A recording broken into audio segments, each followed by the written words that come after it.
আপনারা সবাই জানেন যে শহীদ রাষ্ট্রপতি জিয়াউর রহমান উনি একটা যুগান্তকারী কর্মসূচি ঘোষণা করেছিল খাল কাটা। এই খালের মাধ্যমে বাংলাদেশে যেমন পানি ধরে রাখার একটা বিষয় ছিল, সারফেস ওয়াটার যেটাকে আমরা বলে থাকি, খালের পাশে গাছ লাগিয়েছিলেন উনি, মাছের চাষ করেছিলেন। এর ফলে সেই সময় খাদ্যে স্বয়ংসম্পূর্ণ উদ্বৃত্ত হয়েছিল, বিদেশে রপ্তানিও করা হয়েছিল। দীর্ঘদিন যাবৎ এই খাল কাটা কর্মসূচিটা স্থগিত করে রাখা হয়েছে। আমাদের নির্বাচনের প্রাক্কালে আমাদের শিয়া বাটার ও ভিটামিনে সমৃদ্ধ লিলি বিউটি সোপ, তারুণ্যময় উজ্জ্বল ত্বকের জন্য।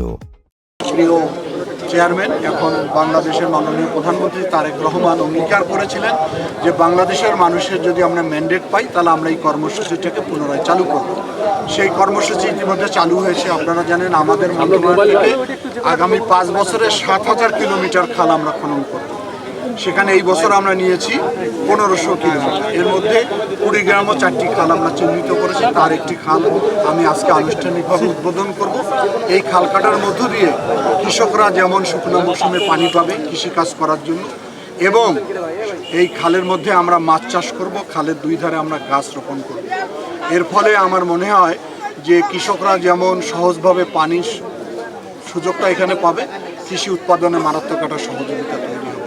এবং এই খাল কাটা কর্মসূচিটা এখন বাংলাদেশে আমাদের মন্ত্রণালয় থেকে 64টি জেলার মধ্যে 63টি জেলায় আমাদের এটা পরিচালিত হচ্ছে।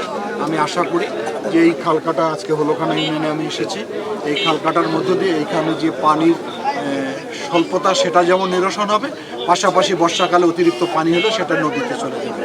এই কারণে এই খালটা আমার মনে হয় বহুমুখী উপকারে মানুষের কাজে লাগবে। শিয়া বাটার ও ভিটামিনে সমৃদ্ধ লিলি বিউটি সোপ, তারুণ্যময় উজ্জ্বল ত্বকের জন্য।